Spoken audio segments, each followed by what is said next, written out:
are entering ENC's Pod of Awesomeness. Is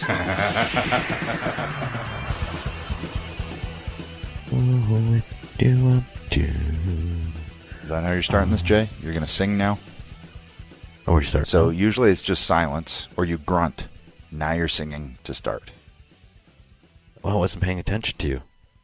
I didn't realize there's no countdown dee dee dee boop. We're starting the thing. It's just we just randomly start. Yeah. I need to hear the bell to be on to perform. You know. I want to stomp the middle of your chest into the ground, and then while you're stuck in the ground, I want to snap your arms backwards, and then take out your elbows and beat your cheeks with them. Huh. I want to skeet shoot you from close range. Yeah. What are you going to skeet shoot off of me? Skeet shoot pellets. Oh, at me is what you're saying. Yeah. Gonna make this a little more clear, Jay. Oh, or maybe shoot you with a musket. Here we are again. A musket. Yeah. I realized in listening back to the pod that I go a lot. I don't like it. No. I mean, well, it's just conversation, right? So it's bound to happen when you're searching for a thought or something to say or like that. No, I just don't like it. It's got to be annoying. Yeah, to a listener. It was annoying to me. Well, I mean, because you're very critical of yourself. That's why. So is that what it is? You just did it. I know, and because I was looking for the next thing to say, and I think that just happens in conversation, especially when, we were just kind of batting things back and forth here. You're trying to look for the right word to say to convey what it is you want to get out there to the masses. That's how I feel about it. Well, okay, fair enough. Yeah. I think I've gotten out to the masses that we definitely have a love-hate relationship because we like to do violent talk about doing violent things to each other. Right. But now that we're past that, what should we talk about this week, Birdman? Man, what happened? I don't know. What you don't know? About? We could talk about... Actually, you know what I want to talk about? There's one thing I want to talk about straight from jump, straight from the get. Right out of the chute, right out of the gates. I want to explode those bad boys like Ben Johnson. Yeah. That's probably not the best reference. Okay. What do you got? Because then he got caught cheating, right? So, somebody fast. Bolt. Yeah. Usain Bolt. Yeah, this podcast is, we're the Usain Bolt of podcasting. Just fast and furious? Yeah, I guess that doesn't really... We come out of the gates fast. That's what I'm trying to say. But this is really slow and meandering right now. It feels like a Tommy Dreamer match. Yeah. Man, that's slow and boring. Tommy's in Australia. Big-wigging us. Yeah. Big-leaguing us. So we're going to just mention his name and hope that you folks annoy him even more. But what I wanted to talk about, Birdman, was Raw last night, as we're taping this on Tuesday, and Nia Jax last night, because we've talked about it. I'm a big fan of her. I think she's what they could base the entire women's division around, and just have her as this unbeatable, conquering machine. And last night, I think, showed that could very well be the case if it's done properly. She was out there for 33 minutes or something like that. It's crazy. It's a good showing. Yeah, it was a gauntlet match. And she went through everybody until Sasha Banks at the end, and Sasha beat her to become number one contender. But there's just, she's just different. She's different, yeah. And she has a different feel about her. She's talented. Yeah. And she's, and she's pretty. She's all of the things that they could base it around, but she could be a killer. Can you imagine how much of and I think Sasha Banks is super talented also, a big fan of hers. But can you imagine if she went through everybody and won? What that would have done for her character and her credibility would have just shot through the roof. I know, and I get that on the show and backstage, her and Alexa Bliss are friends, and maybe that's where they're leading to. So I'll hold out on that, but I still think that Nia is a wrestler that they should protect, and she shouldn't be tapping out to things right now. I think she should just be devouring everyone. The thing is, too, that adds a wrinkle to the whole thing if they are friends. Now, Alexa realizes she just went through everybody and lasted this gauntlet match, won it. I mean, you can do everything you can to stay on this person's good side so you don't have to defend your title against them. You know what I mean? Well, there could have been some real layers there and some intrigue and some good story. But like a nice layer cake. But that's an outsider looking in. That's my perspective on it. You know? That's true. But all I'm saying is that I think Nia Jax is what you could base that whole thing off of, because I really, really, she's improving. You can tell she's gaining confidence. She's obviously powerful, so there's so many things you can do, especially with that roster of talent that they have right now. Right. And she's completely different than that entire roster right now. You know, I just think, you know, there's a lot of stuff that could be done with her. Yeah, you put it like a person, like a guy like the Big Show is more of an attraction, right? Because nobody's like him. It's the same type of thing, you know? Or Brock, same thing. Yeah, it can be the same vibe, you know, but I think you gotta, before you gotta protect that, you know what I mean? And with Brock, that is protected. And with Big Show, it hasn't necessarily over the years. So I think that is it's something that they, you know, I hope they're aware of, that there's something special with her. That was my takeaway from last night. It was nice to see them in the main event, half an hour or whatever it was, 35-minute, 40-minute main event. It was cool. It was cool. Yeah. No, it's great. Yeah, Bird. It's all good. Ha-ha! So speaking of... So that was the first thing that I wanted to talk about. What's the other thing? I can't remember. Was it about the Twitter, our former trainer, Ron Hutchison? That he sent out there with the letter that you wrote in to get trained for wrestling school back in the back in the day? Yeah, that's crazy. Here's right? the crazy part. It's insane because Ron and I have talked about it, and he asked if I had it, and I was like, no. I mean, I sent it to you, and I didn't have a photocopier. I didn't have any access. There wasn't I didn't have a computer. I didn't have a printer. I didn't have any of that stuff. Yeah. I was poor. Mm-hmm. So I wrote it and I sent it. And that was the last I saw of it, not thinking what that might signify to me and how important it would end up being kind of to my story. You don't have any idea at that point, right? Yeah. And so I thought it was gone. I thought it was just crumpled up, thrown in the garbage somewhere. It's burned. It's gone. It's up in the ether. And then sure enough, Ron Hutchison, our trainer, finds it. Yeah, well, he's writing a book, right? So he was probably just rummaging through some, like I said, I haven't talked to him about it, so I don't know, but it might have been something where he didn't know that he had it, and he was rummaging through some old stuff, and maybe had some stuff in storage or whatever, and he just kind of found it. But it seemed like he just stumbled upon it at that moment and was like, wow, I can't believe I have this. But it's you should definitely talk to him about that and see, about maybe getting a copy of it or something, because that's pretty cool. Yeah, he had asked me if I had it, like I said, when he was doing, his work and putting the book together. And, I think we were both disappointed that we both thought it was gone. Mm. So just last minute, now he'll include it in his book and it'll be in there. And I haven't read it since I wrote it. So I hope it's not too embarrassing. But I'm sure it's not. But whatever, it got me the contest, so whatever. Right. But we'll have Ron on the show to talk about the book when the book comes out and everything, because sure. I think it'll be a really, really interesting read, just from some of the talents that he helped train. I mean, think about it. There's you, there's Trish, there's Beth, there's myself, there's Gail Kim, let alone the Johnny Swingers and the Rob Echeverria, Fuegos and Joe Legends of the world, Right. Yeah. So, I mean, it'll be really interesting. He's has a lot to do now with Cauliflower Alley, too, so that'll be interesting to talk to him about that, too, at some point. Yeah, so we'll do that. But that was, I have to admit, I was really, really happy when I saw that. It was so strange to see my handwriting from that time, too. And you have good penmanship. I will give you that. You always have very neat handwriting. Yeah, when I did, because now you don't anymore. You sit there on your phone and you text and But I did keep journals all of these years. and so I can go back and so this reminds me, Birdman, and this is why we do this. You little prick.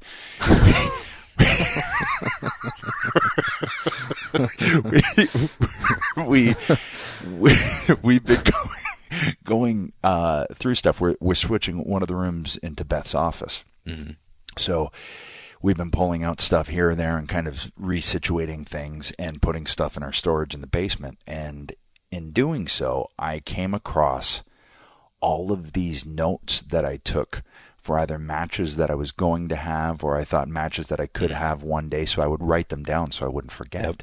And then I would always have my journal with me on the road and be able to, like, who am I working tonight? Oh, cool. I know I had an idea for them somewhere. Find it, boom, and then spit it out. Yeah. I found like 10 journals full of ideas. Wow. And like I have the whole WrestleMania match with Mick. And I found it and I was like, oh, well, yeah, that's what we did. And it was so weird to see all of that again. And then like 3 days later, I saw that tweet from Ron. It's pretty crazy.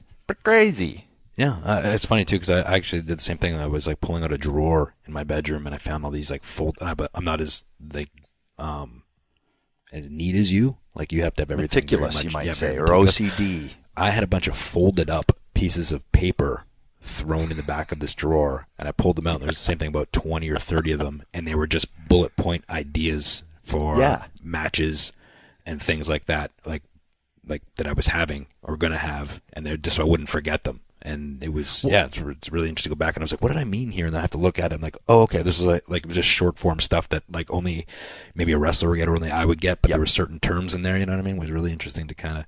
And another thing is I was going through my closet on the weekend. And I found these like a box of old VHS tapes, and I pulled it out, and in writing it had Christian Cage highlight tape 96. And I don't have a VCR now, so I can't watch it to see what this highlight tape looked like. But I'm sure it was like, I'm pretty sure that it went something like, because we used to put 2 VCRs together, and then somehow we dub in the music with it, you plug in the audio somehow to get the music, and I had it timed out. I think I was the one who figured that part out. Yeah, I can't remember, but and we used to push record it, play on one and record on the other, so you could kind of do your own editing with it. And then I always did it to Stone Temple Pilots song Vaseline, because it ended.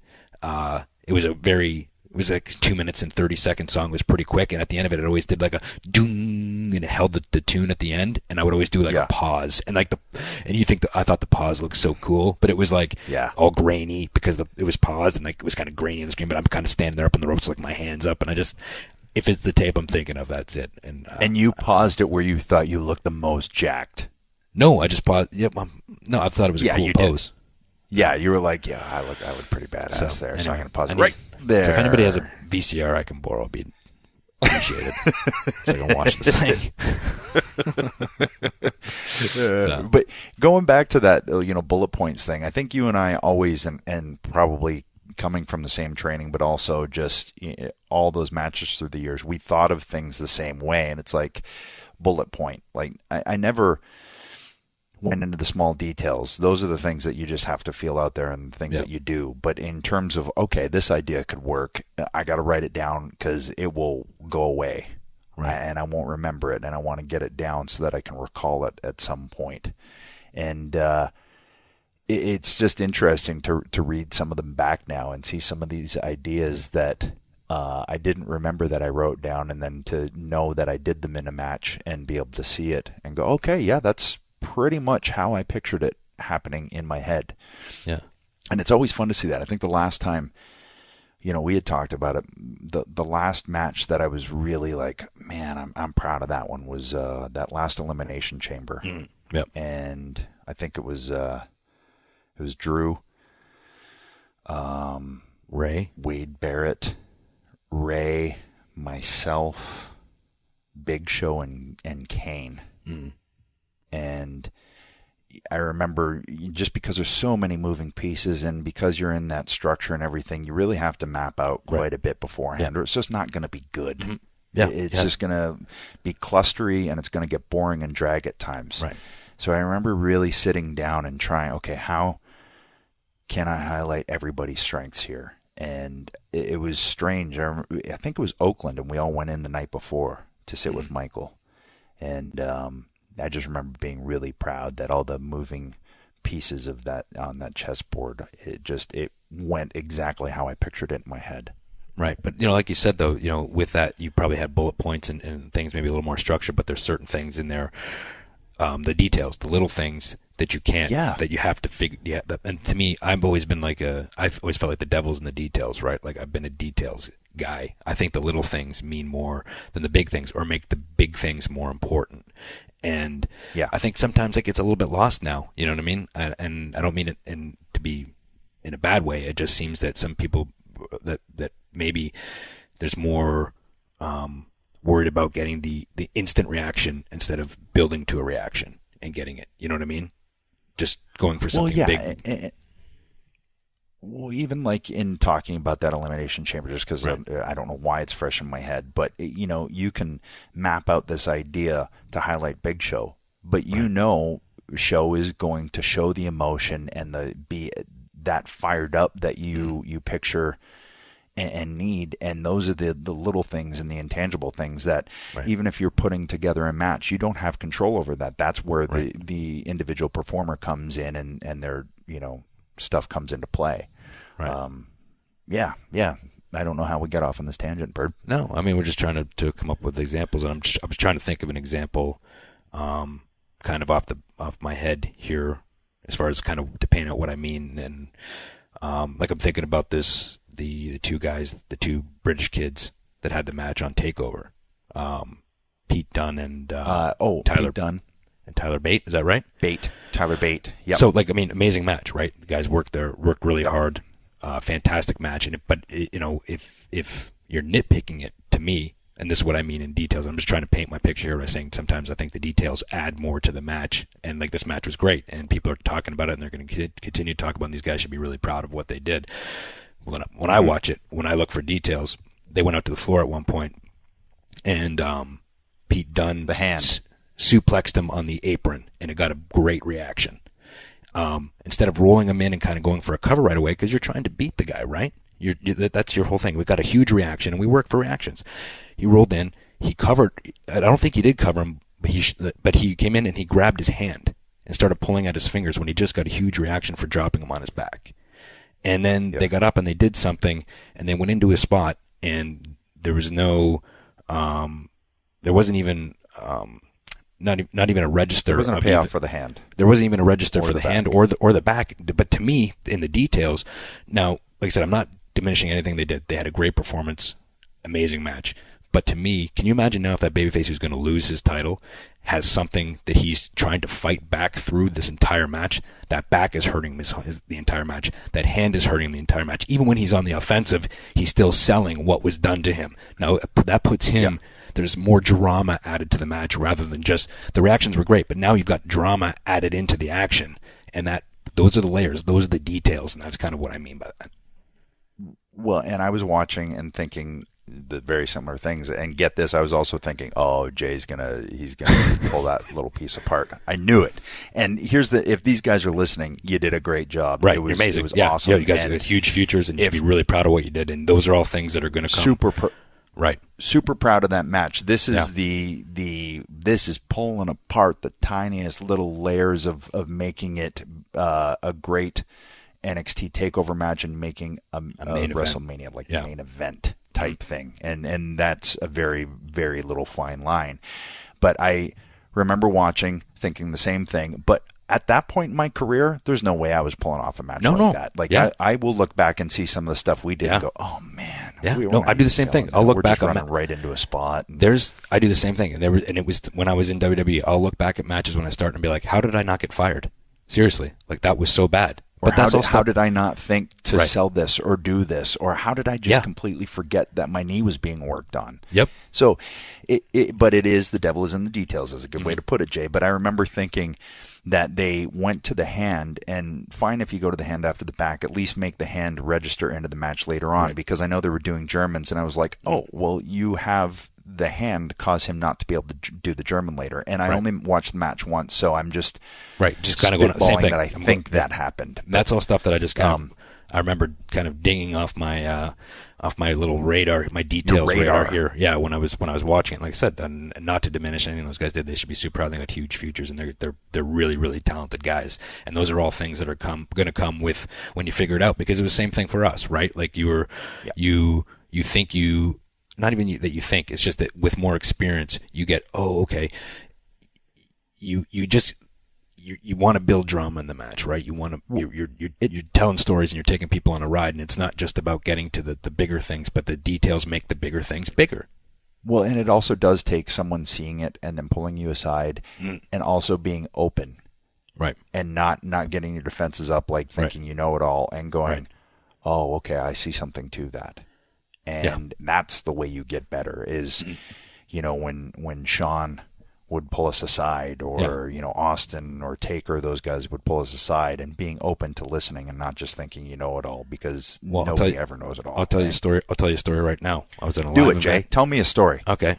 I was at a live event. I'll never forget it. It was in Nebraska. And I was working singles. You and I had split up.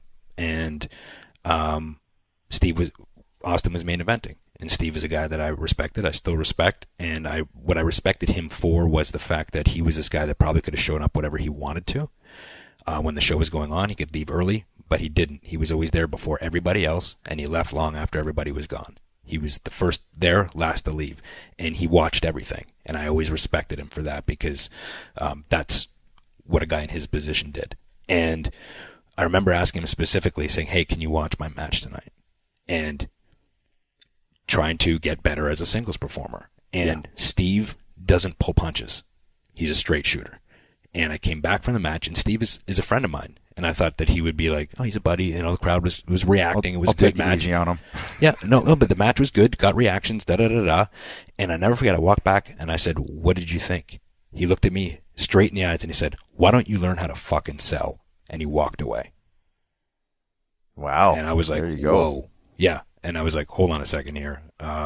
What? And then, I went back and I watched a bunch of my matches, and I was like, he's right. I don't sell enough. If I want to move up and take, like what you said, a good match on a show like this and make it be able to be a main event on a pay-per-view or Raw or SmackDown or whatever it is, I need to figure out the details. Yeah, that was my aha moment right there. That was your wake up call. That was your come to Jesus, courtesy of Stone Cold Steve Austin. Yeah. Well, I mean, that's a good place for it to come from, right?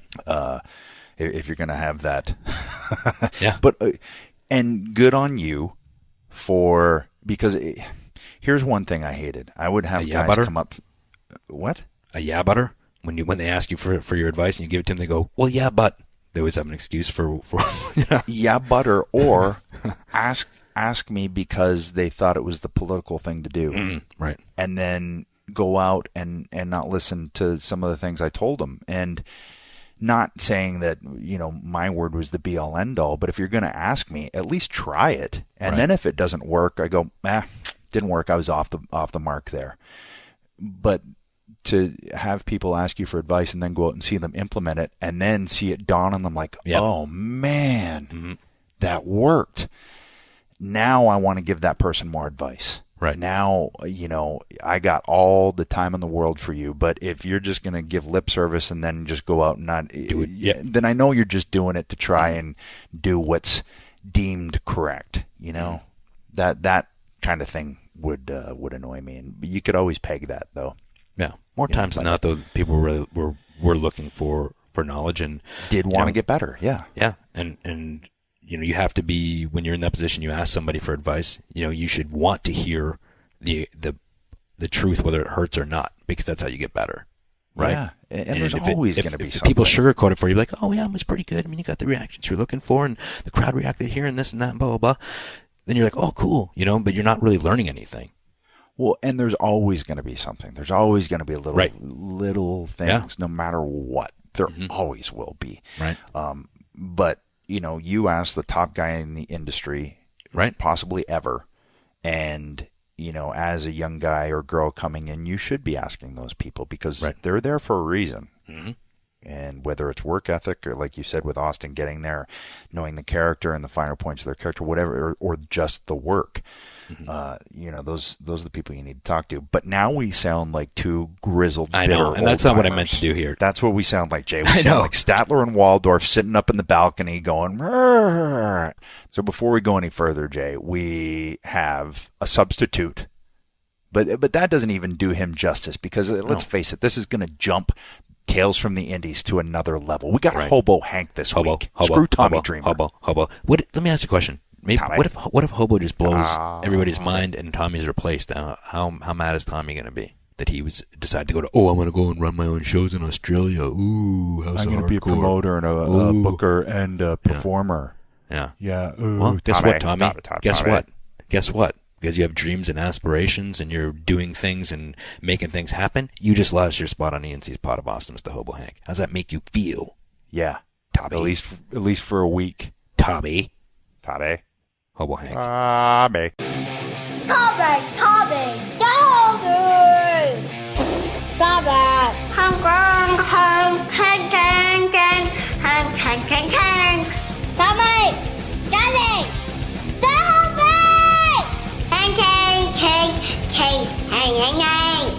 Tales from the Indies. We're audio meeting each other for the first time, but this is good because what we want to do here is basically take Tales from the Indies to the next level, and we feel like you can totally outdo Tommy Dreamer. Well, I'm definitely more indie than Tommy, so absolutely. With a name like Hobo Hank. I mean, I'm as indie as it gets, man. Yeah, absolutely. Now, that's cool. Hobo, appreciate it. Can I call you Hobo or should I call you Hank? Which do you prefer? Your choice. What about or Joe? H? Double H. Hey. Yeah, double H. There you go. Yeah. Hobo Hank's good, but what about Hobo Joe? Well, I have to separate real life from the character a little. Yeah, yeah. I don't know, man. Hobo Joe really rolls off the tongue. You already have underwear, right? You have in your merchandise line, you have female underwear with the Hobo Hank logo. I do. I have my face. With the name right across the front, and then in the back it says "We'll wrestle for food."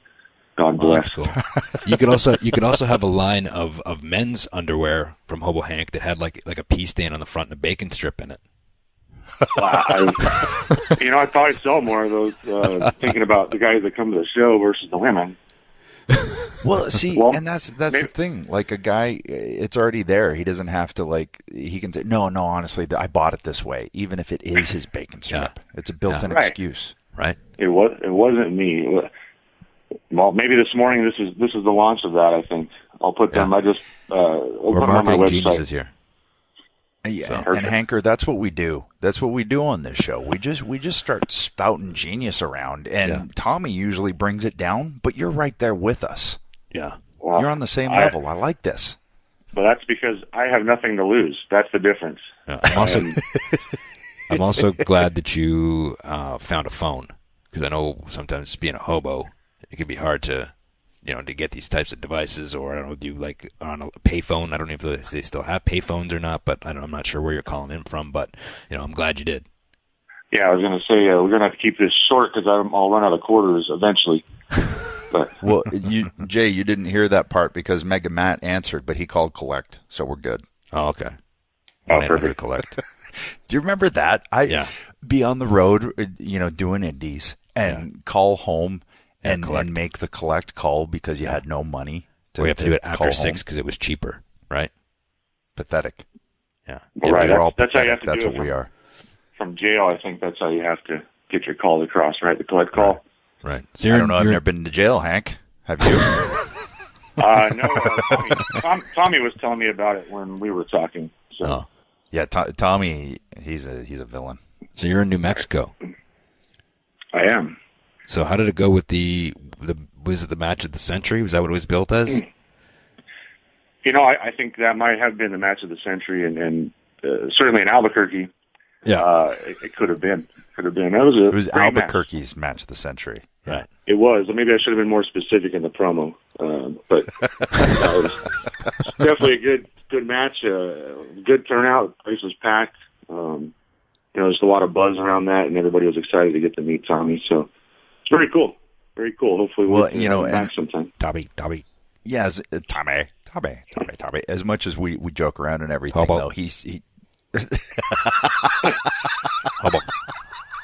I was hoping that would happen. Hobo. Yeah, I think Hobo. That's when you know you've made it in this business is when you get that perfect. Yeah. And now Tommy is getting that at all of his shows. So now maybe we can get like a Hobo. Yeah. Hobo. You know what else I was thinking of? Remember how that might be cool for the Hobo mystique on a show? That if you were in a big match of the century like you were against Tommy, if you remember the King when the King would win the King of the Ring, like Mabel, they would have 5 or 6 guys carry him out on a throne. Well, you could just get this macked out shopping cart, and if you just sat in the shopping cart, you could have other hobos pushing you to the ring in the shopping cart. It would be pretty awesome. Oh, I like that. That's cool. Wow. I was listening. I liked your idea about the mansion too. So yeah, cardboard mansion. Yeah, that'd be corner would be cool. I don't know if our interns are up to building something like that, but you have interns. Nice. We do. Not personal Hobo Hank interns, but DWO has interns. Nice. Wow. I think there should be a Hobo Hank intern, though. Yeah. Well, if anybody out there wants to apply, it's hobohank.com. I'll take interns, sure. Do you really have a hobohank.com? I do. It's hobohank.com, where you can buy the now famous or infamous Hobo Hank panties, the merchandise store there. Yeah. That's awesome. Hank, I don't got a damn website, and Hobo Hank's got a website. Yeah, I don't have one either. How about that? Well, I have more time on my hands. When you I don't think that's true. I just think you're probably much smarter than us. Is really what it boils down to. Yeah. Oh, that's flattering, but no, I'm sure not. But yeah, you get on there, get the underwear. I'd like to see those things all over the planet. I think it's time for those to emerge. Let's cut to the chase here. Can you bury Tommy, please? Can I bury Tommy? Yeah, please. Yeah. Just say a bunch of bad stuff about him. Yeah, I've been thinking, what can you say bad about Tommy Dreamer? Everything. What a guy. Putting that spot here, Hobo. What a guy. You can say that he's built like a bag of cottage cheese. You could say that he looks like a melting candle with his shirt off. Yep, you could say that. Well, those things have all been said. I think he's a... That's true. You think Tommy could make it as a hobo? Because he kind of looks like one. Yeah, you guys pointed out, I think Tommy actually looks more like a hobo than I do. Yeah, because we questioned your hobo-ness because of your clean-shaven appearance, but then it kind of dawned on me that maybe you couldn't grow facial hair, and then we realized we were beard-shaming people, and that turned into a little bit of a thing also. What's your take? Right. Well, yeah, I caught that. All of a sudden, I was getting messages and tags that I was being beard shamed across the nation. Through some counseling, but I'm good now. There's another T-shirt. There's another T-shirt for you. Have your picture, clean shaven Hobo Hank, and saying beard shaming is a thing. I'm over here scribbling notes. You guys are gold, spouting gold here. I mean, that's what we do, man. And have arrows pointing to your chin where there should be facial hair, but there's not. There's just like one scraggly piece. Hey, Jay, we're now floating into beard shaming territory again. So let's just double check here. Can you grow a beard? I can grow a beard. Okay. I don't think women want a big bushy beard on the front of their underwear. Well, they might have one underneath. They might not. So either way, you're kind of covered. Exactly. Well, I'll consider. Maybe I'll grow half and half. I'll just shave half my face vertically. Yeah, that'd be a look. Best of both worlds. What's going on there in the indie scene in New Mexico? Well, let's see. Last week I wrestled again here, DWO. That was Saturday, June 17th, and it was called Three Shades of Fate. Coming off the big win with Tommy Dreamer. Yeah, all that momentum. It was myself versus Chad Thomas from Amarillo, Texas, versus Johnny K from here in Albuquerque for our DWO Heavyweight Championship. And it was a triple threat, which unfortunately I was the only face with the two heels. Made for kind of a long night. Basically, didn't work out well for old Hank. It did not work out well for me, unfortunately. Better for you for sympathy, though. Took a lot of lumps in that match and fought back as much as humanly possible. And right as I hit my patented tornado DDT on Chad Thomas, I was getting ready to pin him. The referee was nowhere to be found. And Johnny K slid up from behind with a chloroform rag and put me out. You'd think it was Memphis. I'm sorry? You'd think it was Memphis. That's an old Memphis spot. I like it. Sure, absolutely. But yeah, long story short, somebody came in and interfered, and Chad Thomas was able to get the win over Johnny K. So he took my DWO Heavyweight Championship without putting me on the mat. Oh, man. Wow. Tommy comes into town, does the favor for Hobo Hank, and then Hobo gets ripped off a month later. How do you think Tommy's going to feel about this? Or do we care? I personally don't care, but you can give us your opinion, Hank. Well, in Australia, I'm sure Tommy probably doesn't care. He's having the time of his life. But I hope when he comes back, he does care. Maybe he'll want to come help me get some retribution for that. But, yeah. Extract revenge, Tommy. Exactly. Yeah. I mean, how do you win to Tommy Dreamer and then lose to Chad Thomas? Right? There's nothing fair in this world. Well, nothing fair in the Indies, that is for sure.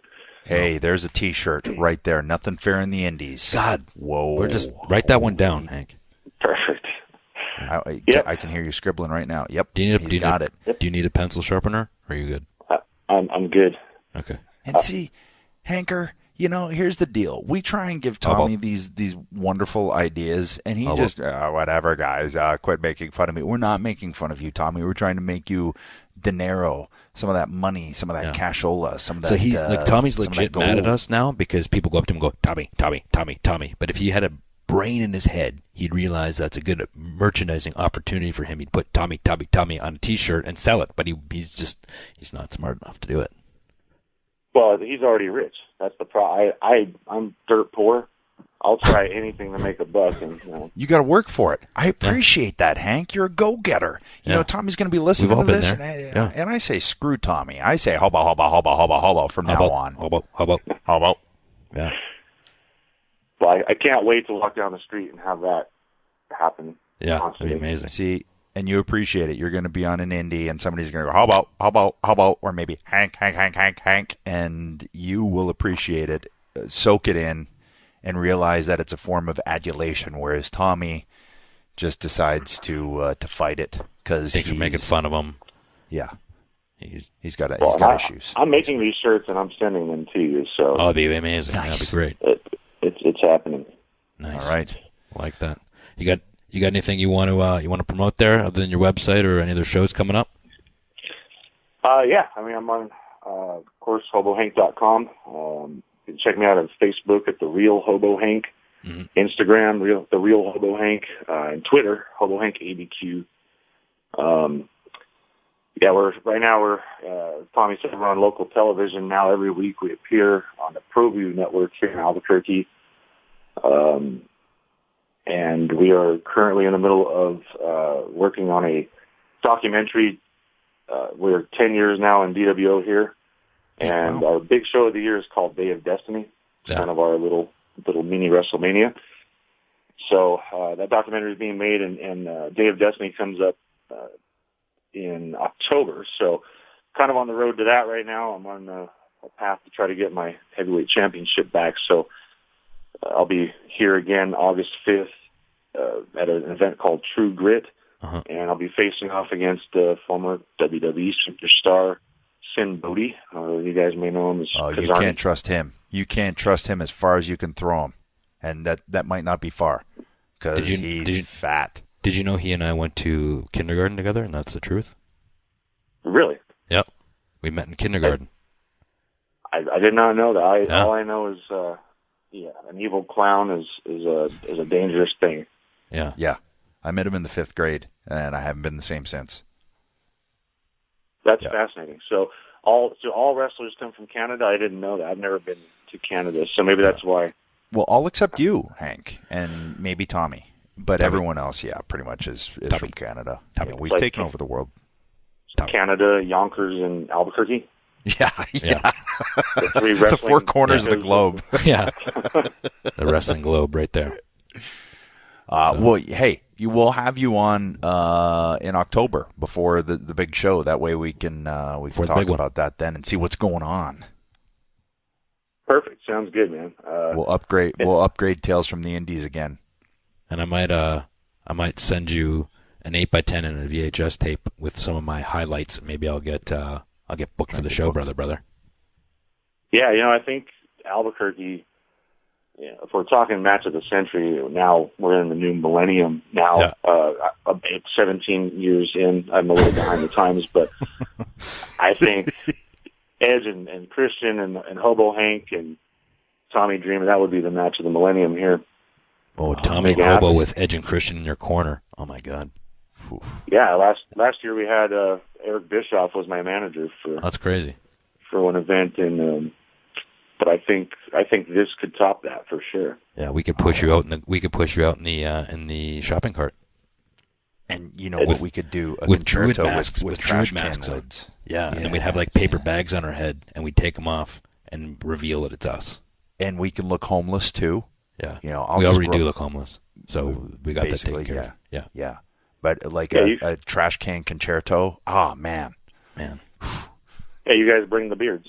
It'll be fantastic. Yeah. All right, Hank. Well, thanks for coming on the show. Thanks for blowing Tommy out of the water. Tommy.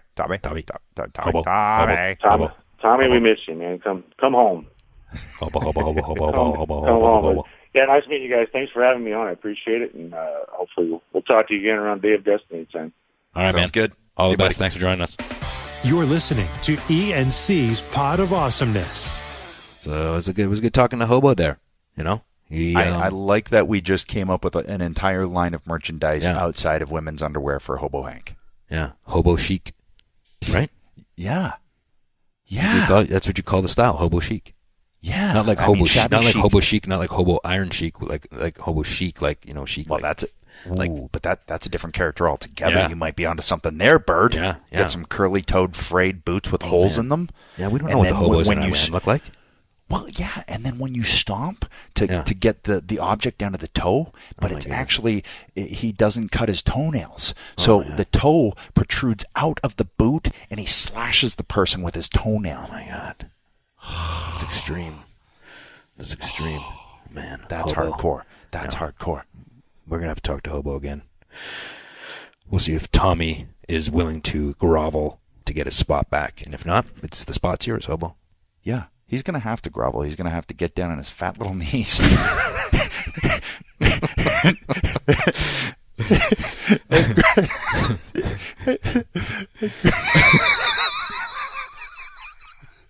Tommy.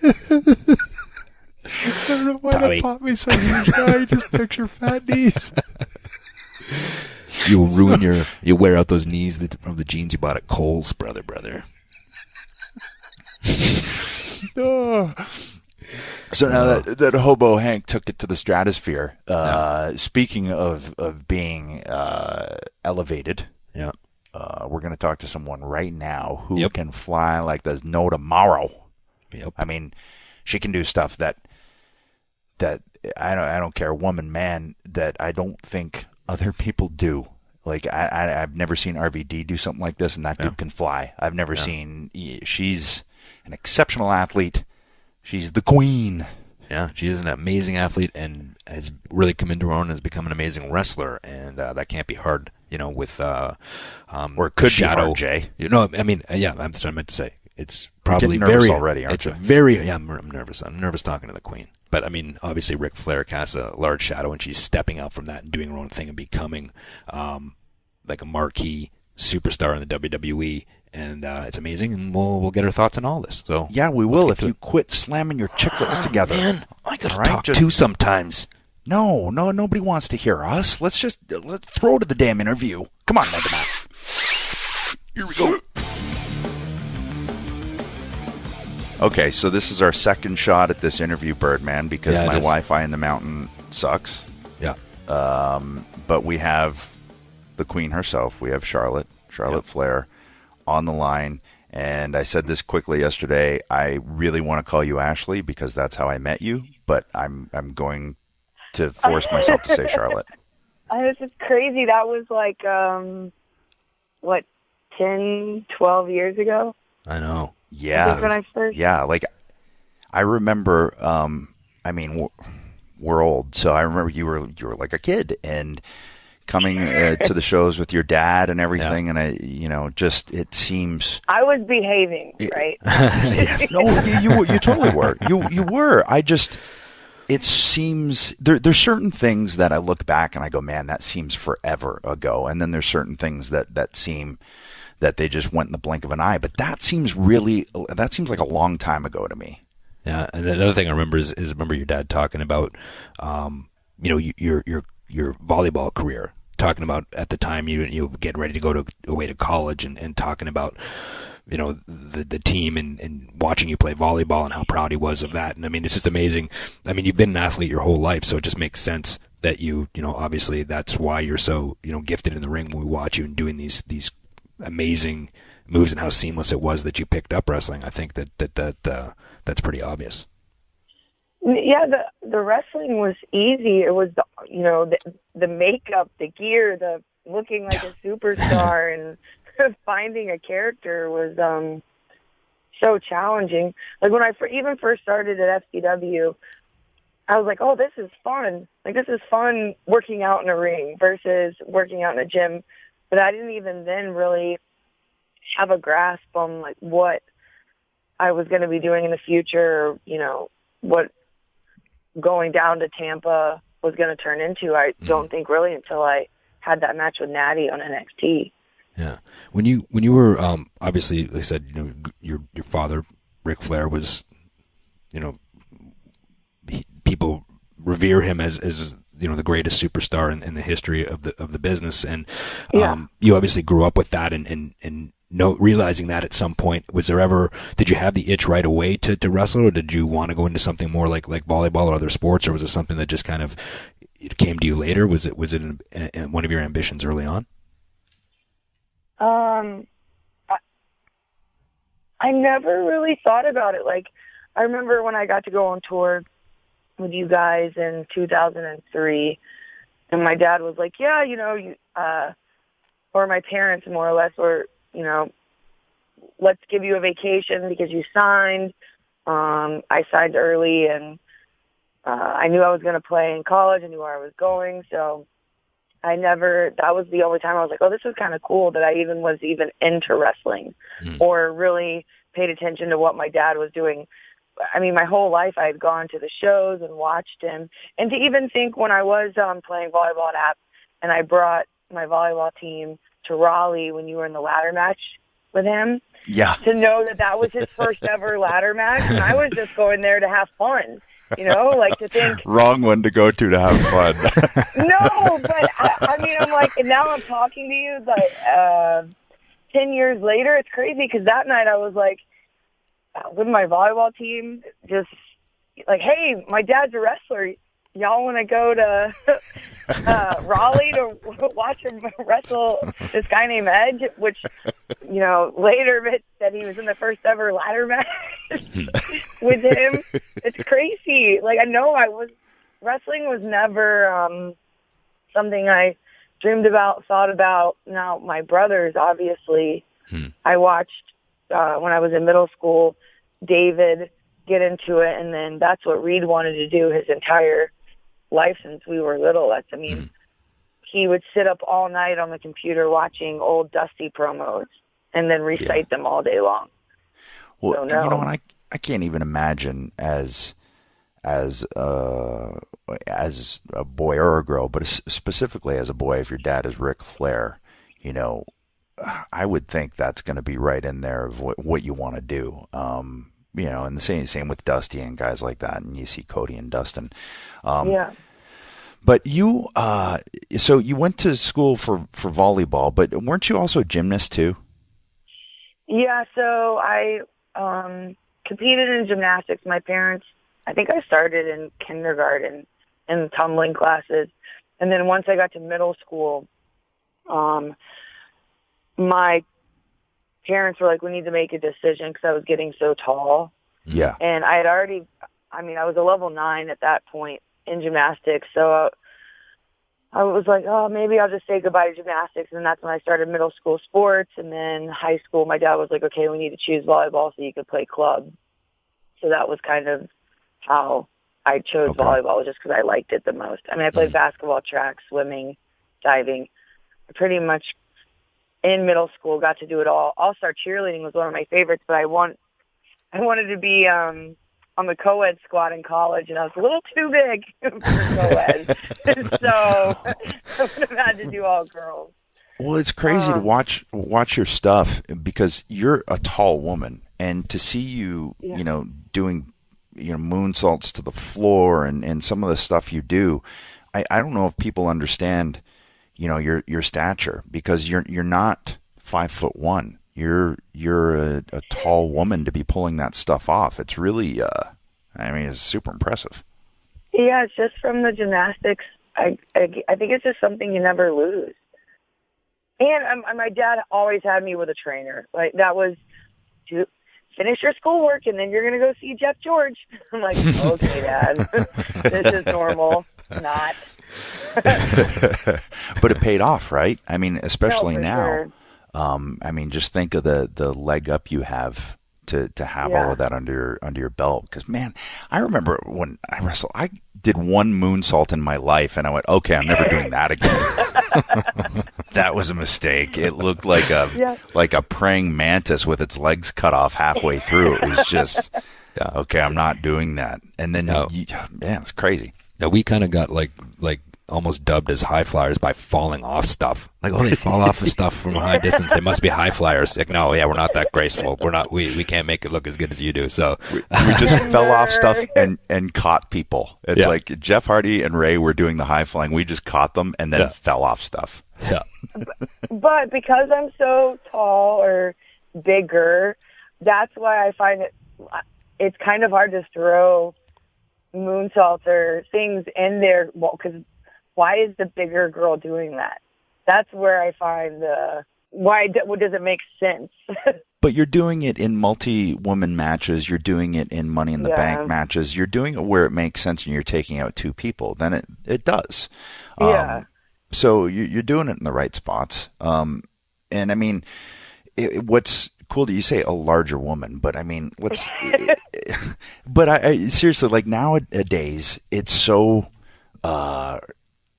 it's great to see, the Serenas and the Ronda Rouseys and all of these women that are just athletic. Like, that's okay now. It's okay to be athletic. Whereas before, and Beth and I have talked about this, she felt like she was a bull in a china shop because it wasn't cool to be strong for a woman then, almost. And it's changed so much, and specifically in WWE now, it's got to be cool to be a part of that and know that you're a huge part of that.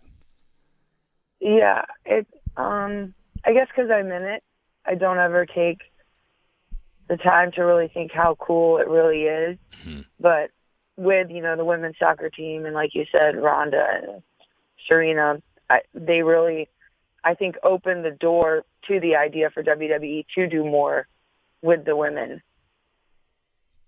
Yeah, and you're being you're being bashful.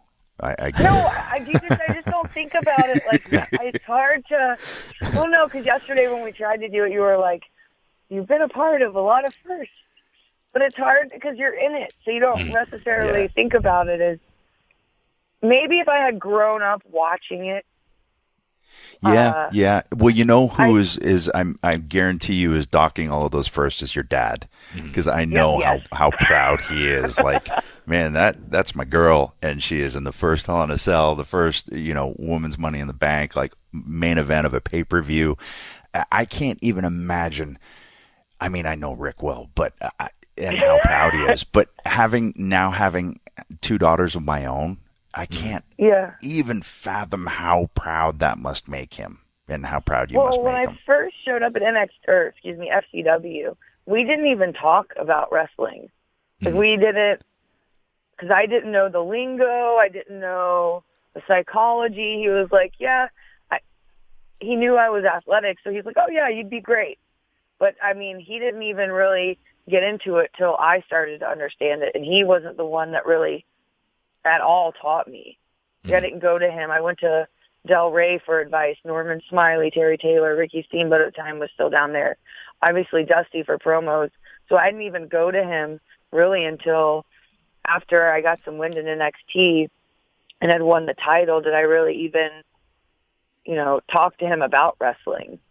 How crazy is that? If I was doing okay. Yeah. But it was something he was like, I think he just believed I needed to learn it on my own. And I also truly think it's because he didn't take the women as serious.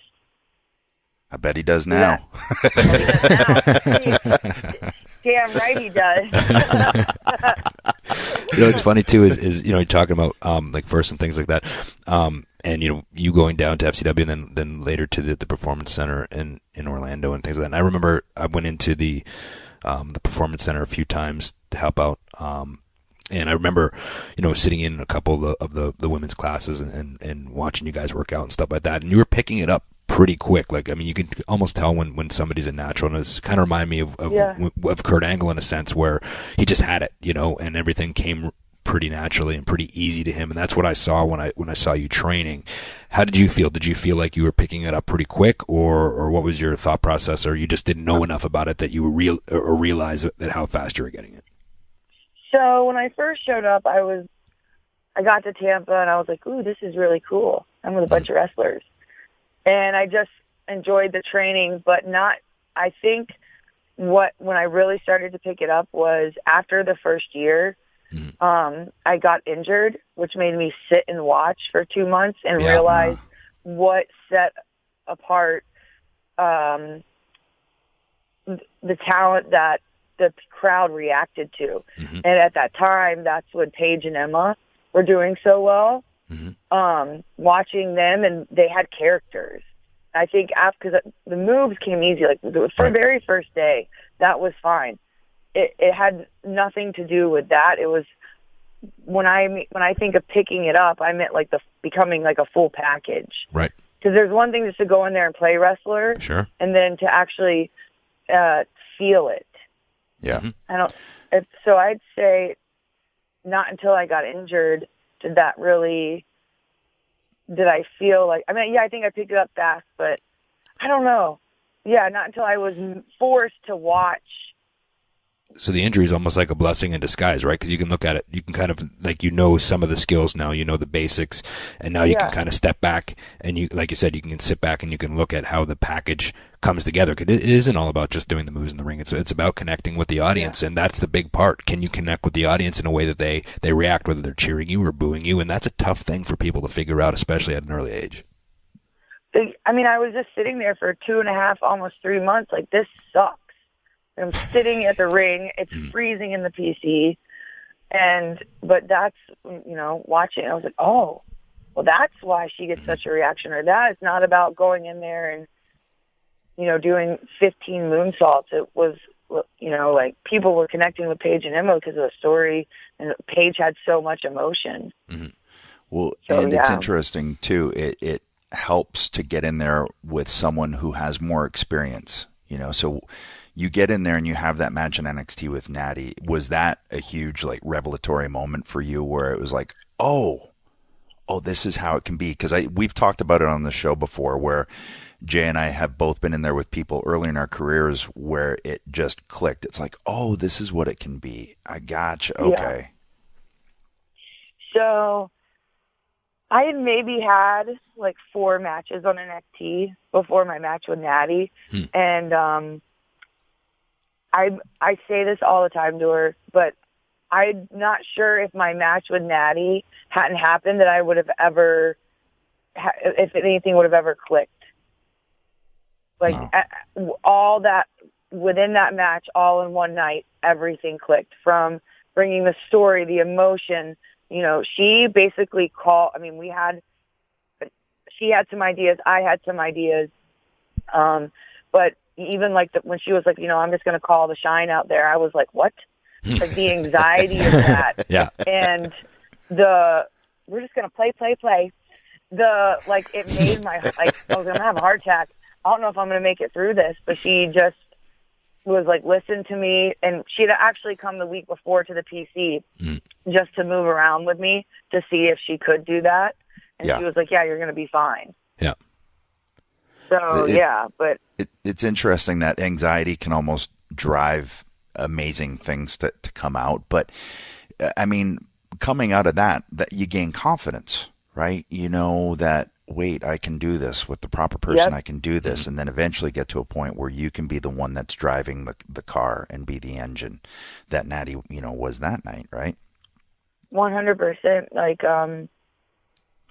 I don't know. I felt like that night it came down to like proving to people that, I wasn't just, Ric Flair's daughter, that, I had potential. And obviously having Brett and my dad there that night too made it, like, oh, well, the match is really about, crowning the second NXT Women's Champion, but you have Bret Hart and Ric Flair out there. Like, how is anyone going to take you guys serious? Especially when it's like my 6th match. But yeah, just the confidence, knowing I could do it. And obviously I went through, ups and downs after that, whether I was going to be on the main roster, Right. But that night definitely put me on the platform to know that I was going to go somewhere. But even up until now, I feel like I did that night, and then I've done a lot of learning on the main roster too. Like some people, I feel like I just continue to learn. Well, yeah, and the learning never stops. But I could see from a week-to-week basis almost your confidence grow. It's just backing up to the match that you were just talking about with Natty. I think too that the sign of somebody that can step up and be a top performer is somebody that works well or works better when the lights are brighter, so to speak, when there's pressure on. And like you said, to have Rick and Brett there at ringside, that's a lot of pressure. And you don't want them to overshadow the match. And the cool thing is you guys did what you said to do. They weren't talking about that after the match. They were talking about the match. And that says a lot about what you. And I remember I was at that show because I was doing the pre-show for the pre-show panel. And and I remember texting Natty after and saying that was a great match. And I'm saying this, it wasn't a great match for a woman's match. It was a great match. And you guys should be really proud of what you did tonight. And I think that, like you said, every performer needs something like that to kind of flip the light switch on. It seemed like that was the night for you that kind of set you on your way. Oh, I needed that night. Yeah. If it had been any other person, I'm not sure. Actually, I know in my heart, I don't think I'd be the performer or where I am today. That gave me everything I needed to know, especially with losing my brother and not knowing if I really wanted to wrestle, and not because I didn't enjoy it, just because I still didn't have that confidence being my dad's daughter, knowing what I was meant to do in the wrestling world, I guess. But that just goes to show Natty coming back and giving, a lot of it, she was giving back that night as well. Right. And she had already had so much equity from the main roster. That's, yeah. And I think, too, listening to what you're saying, too, it's one of those things where you don't want people to think, too, oh, she's just in that spot because she's Ric Flair's daughter, right? Like, that's a big thing. You want to prove that you earn that. Well, yeah, like, okay, for instance, the NXT title was vacated. Mm-hmm. So Natty coming down and us fighting for it wasn't, well, if you look at it now, it is ideal.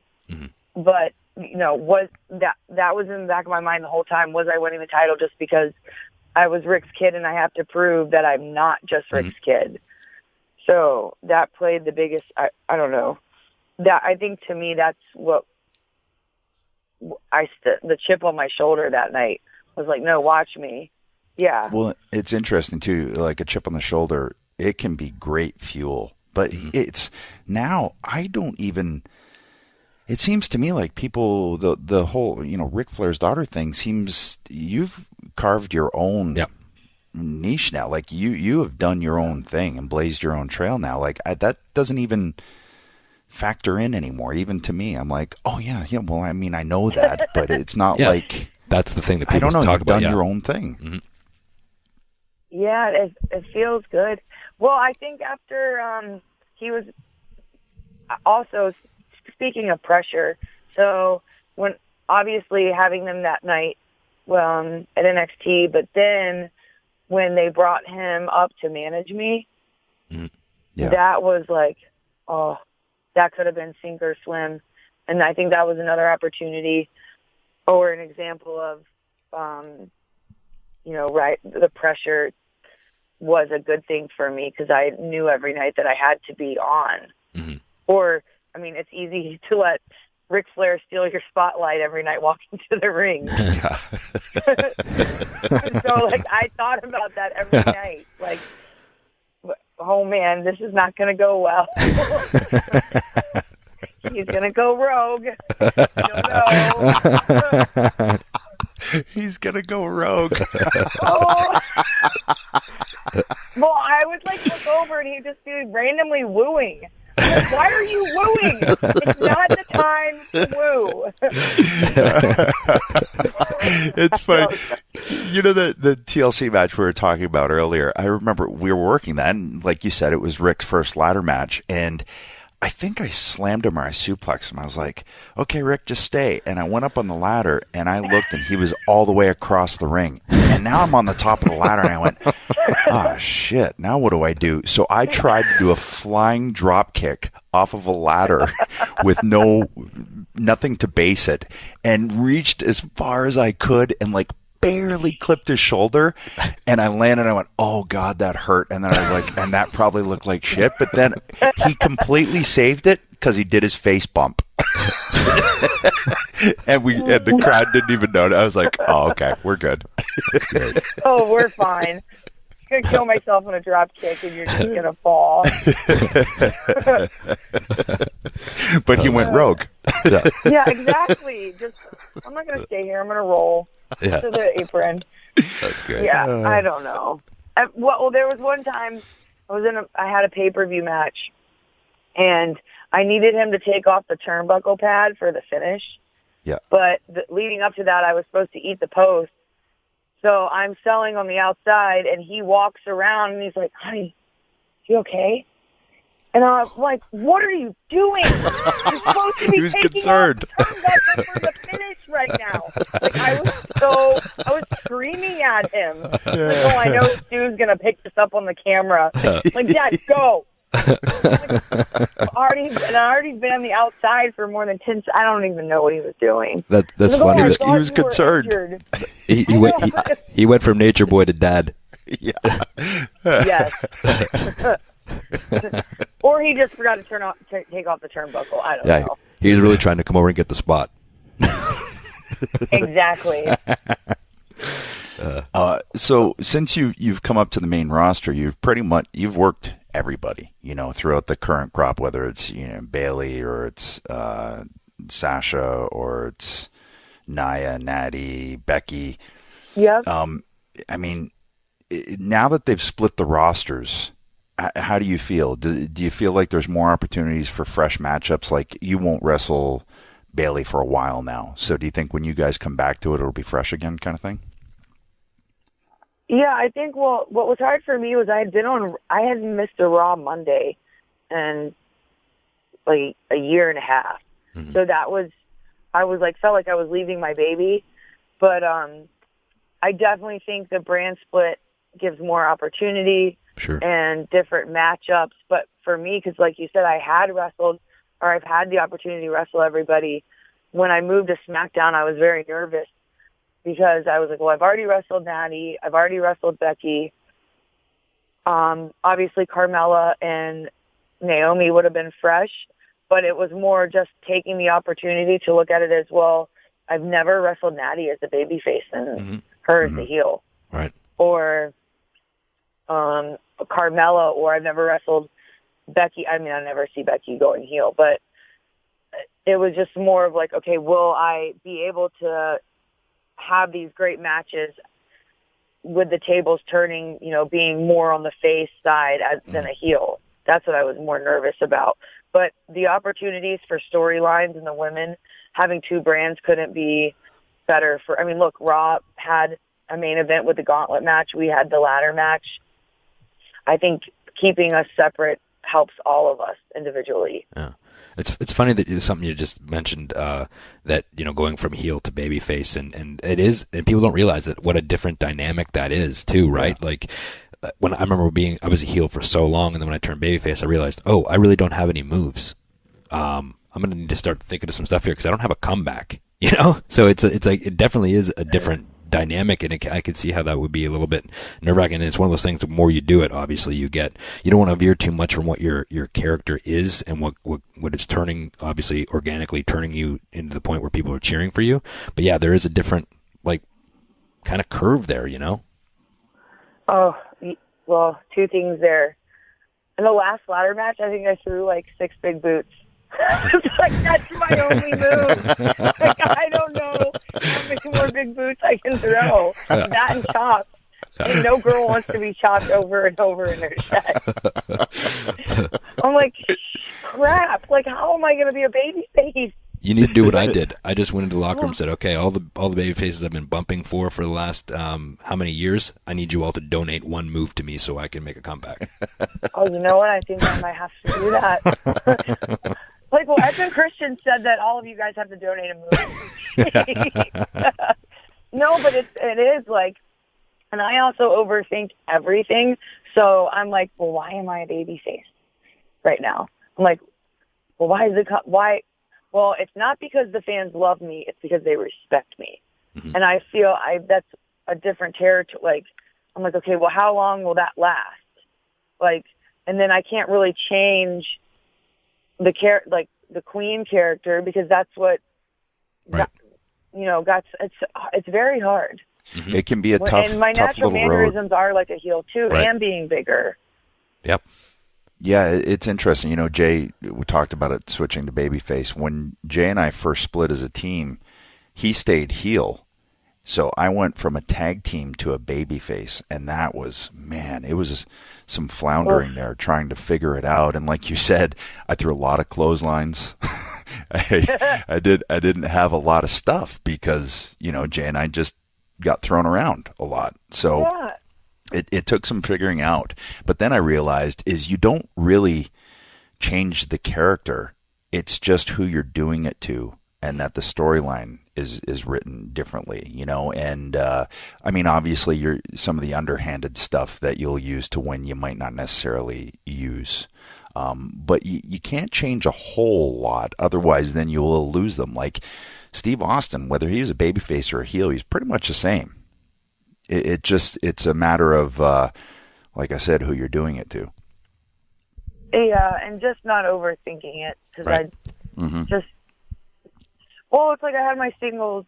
I had a singles with Natty, 2 or 3 weeks ago, and it was our first match in a singles trying to, as her as the heel, me and as the baby, and I'm like, okay, well, I'll just keep my same demeanor, and we'll just switch it, and yeah. It worked, mm-hmm. and we even came up with a comeback, but just it really was just chop, chop, chop, like just bump instead of taking them like I would, instead of giving you them in the heat. So, yeah, well, it's good though, in terms of like we've talked about your strength and everything. Like this whole Money in the Bank angle started basically with the 5 of you all fighting on the outside and you powerbombing Natty through a table. And that is, I remember watching it and I was like, okay, they truly have the handcuffs off here. They're letting the women go through tables now. And there's not too many women that can powerbomb Natty through a table. So you have a lot of different resources that you can use in comebacks. It's really just it'll happen and you'll realize it. I just gotta see, And then it's also too like how many new moves do you add to your arsenal? It's like, well, am I just adding moves just to, like what? It's usually Natty powerbombing me. Mm-hmm. Yeah, that's what was so cool about it was because like you said, not maybe Beth. I'm sure powerbombed Natty a few times, but Natty doesn't get powerbombed very often. Mm-hmm. No. No, how did she put it when she was on the show? 160 pounds of Neidhart. Yeah. Oh my God. She was to keep her curves? What was it? Or yeah, I forgot. We told her that should be a T-shirt. 160 pounds of Neidhart. I'm heavier than Natty, so when she says that, I'm like, you stop it right now. What did she say? God. She says something about her. Well, we call ourselves the Big Back Witches. I don't know, but yeah, it's. I mean, I think I look at it too as a performer. If they want you to be the good guy, then you show that you can do both. That's more important. Sure. Than being like, oh, I'd rather be a bad guy if I can show I'm versatile. Then I guess that's a good thing. It is, and it is to be able to pull off both is definitely a talent, and if you can put that in your resume, it stands out for sure. Because you see, the lifelong baby faces. You see Ricky Steamboat. I mean, he did it so well. I don't think you could ever boo Ricky or Ricky Morton and then you see your life. I know, right? But you see your lifelong heels too, and it's.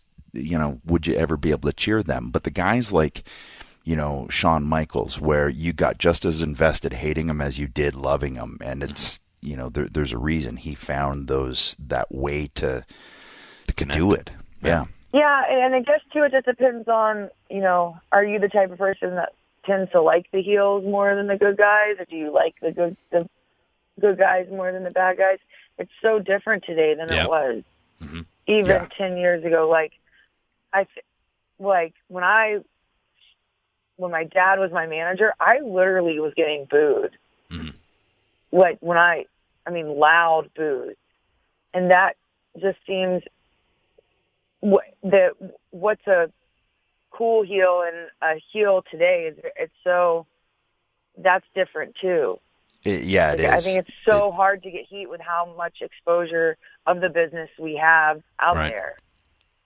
Yeah, and even if you do a couple of cool things, they're going to appreciate it and cheer possibly. And it's really tough to find that it truly being hated, especially nowadays. It's hard. It's very hard. I think I felt truly hated at one point and it felt good. And then I was like, all right, I'm not going to feel good, doesn't it? It felt great. And I was like, I'm not going to do anything cool at all. I'm just going to, when I get heat, I'm just going to fight and cheat. And that's all I would think of doing. And I mean, if it was a ladder match, you'd have to do some stuff because otherwise the people would just fart on it. But that is true. So speaking of ladder matches, so you have 2 Money in the Bank women's ladder matches within a week and a half, was it? Yeah, I guess so. Yeah. How do you feel? I feel great. I mean, I hope we don't have a TLC match coming. I hope they spread out these gimmick matches a little bit. Yeah. No, I'm more proud that the second one was even better than the first one, and that we were able to tell a story, stay safe, and I'm sure, had one of us gotten hurt, because I think it was a really big deal. I mean, I know it was a big deal that they allowed the ladder match to begin with. Mm-hmm. Yeah. Because if someone had gotten hurt, I know someone was going to be blamed, Yep. Especially with the women. So I'm glad it happened, but I'm also at the same time glad it's over. Just because of the pressure, too, and making it the main event. And, you know, like you said, you would have to do crazy stuff so people wouldn't, you know, think the ladder match was terrible. But, you know, with what we were allowed to do in our, you know, this is what you can and can't do, it's like, okay, well, how are we going to make the best of this? Mm-hmm. And make it entertaining and dangerous and all of the above. And I think we did a good job of that. Well, and it's nice now that there's a couple of those under the women's division's, you know, belt, collective belt, basically, because now I think everybody can breathe a bit more of a sigh of relief, like, okay, all right, no one did get hurt. We can, you know, let them do their thing a little, you know, more now, as opposed, like, because I remember when we did TLCs and nobody asked us a thing. We would just go out and do it. And then when we got back through the curtain, they're like, why did you do that? Don't do that. Please. You know. So. But they didn't even ask beforehand? No, we'd get with Michael and we just, we just did it. And I also too, those kind of matches never really been done before. Mm-hmm. And as you start to pile up injuries over the years, I think now, and it's a good thing, that there's much more restrictions put on the risks taken, I think, you know, so it's a positive, but I think now that you girls have collectively done a couple now, I think everyone can breathe a sigh of relief and go, okay, they're going to be fine, you know. You know, it's funny too, you know, talking about the you know, about your earlier career too, like, you know, you sitting ringside and kind of figuring out the process and that sort of thing. How did you find the process of putting together your first and second Money in the Bank matches? Was that like completely like eye-opening for you, or did you go into it with ideas, or what was your take on that? Ideas, like I had spots, but how it was all going to come together, I was baffled. Yeah. I was like, because there's 5 people. Mm-hmm. I mean, it's easier when it's 2 people, but thankfully we had a story. Mm-hmm. So, you know, with the welcoming committee and the story with Carmel and Ellsworth, and so that's, I think, what made it a little bit easier. But the first day of all of us just, you know, picking up the ladders, that was like, wow, that was harder than I thought. Yeah. You know, moving them around and, you know, even climbing, I'm like, oh, this isn't as sturdy as I thought. No. It definitely took all 5 of us to work together. Yeah, it does, yep. There was no way that one person could come out and just say, hey, this is what we're going to do. But I will say with a ladder match, it's very important that you know what every single person is doing. Yeah. Yep. You figure that out pretty quick. If something does go wrong, you have to be able to, I mean, it's not like, oh, you have to know every person's role throughout the entire match. Well, and there's so many intangibles. Like, let's say a ladder breaks. Okay, well, now you got to get that ladder out and get another one in, and that wasn't factored in. So all 5 have to be aware of that. So your awareness has to be what everyone's doing, what the ladders are doing, where people are landing so you're not in the way so that you don't land on them. There's a lot of different intangibles that go into it. Yeah, and the thing is, too, you can practice things, too, right? And it's going to go like this and it's going like that, but you realize pretty quick when you're out there, the ladders don't fall the same way every single time. You know, they don't. Sometimes they don't get positioned the same way. It's different when there's a live crowd there, and when you have a time limit and all these other things kind of working. You know, I don't want to say against you, but those are your parameters that you're working with, right? So things change. It doesn't go exactly. It never does. So yeah, you do need to know everything. So that's a good way to and it's a good thing you picked up on that pretty quick. And speaking on SmackDown, that was it was actually 5 segments. Mm-hmm. So the fact that we all, I mean, hitting our times as well, that was huge. There's no layover on SmackDown. So not only knowing what everyone's doing, but making sure everyone's doing what they need to be doing at the right time. That was crazy. It is. And doing that match on pay-per-view, it is much easier because you don't have to worry about that commercial break and timing it to go into commercials so that people stay hooked. And then what do you do during the commercial break to keep the live crowd invested? Or if you do box in box like they've been doing lately, which thankfully I saw they didn't do that to you guys. But the pay-per-view, you can just go straight through. TV is a different beast entirely. So I was wondering how that was going to work out. I was like, oh man, they're throwing them an extra curveball with this one. Yeah, I don't know. I was like, man, if there is a box, then it doesn't matter as much because they're going to see things. But the fact that there was no box and we got everything at the right time, what we wanted live and not. It was, and like you said, keeping the crowd invested for those 3 minutes that it's not televised. Yeah. It's crazy. But sometimes that 3 minutes seems like an eternity, you know? It does. It can seem like things forever. Is this ever going to end? Yeah. Well, and the reason being because you don't want to waste some huge things or some cool things that might not get seen, that might not get picked up on the replay. So you want to save that for the on-air stuff. So then, not that you're taking it easier, but you're not going to do some crazy stuff during, and then you have to make sure that those people you make them still care that are live so that it sounds like a live crowd when you come back. It's a different beast entirely. That we were worried about that one of the segments, but the crowd was awesome that night. I was surprised. I'm like, oh, San Diego, we're going to have to come back here. Y'all were very good for us. One of my favorite parts of the match was when you tipped the ladder into the other ladder and used it to walk up to meet Natty at the top. And we briefly talked about it yesterday. When you guys started firing away at each other, I was like, oh man, they are, clipping each other good. Like those are some serious shots, but it looks so good and intense.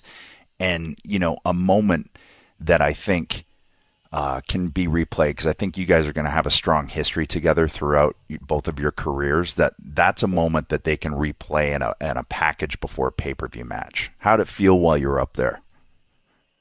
Okay, so my thing with Natty is, when you just click, we just have some special kind of chemistry, and I know you're like, oh, it probably looks stiff, but it wasn't even. I don't know, just when you get up there and we're excited to hit each other. Like, Natty, hit me as hard as you can, and I'm going to hit you, and it's going to be awesome. It's not even, like you said yesterday, you tend to hit your friends harder. Mm-hmm.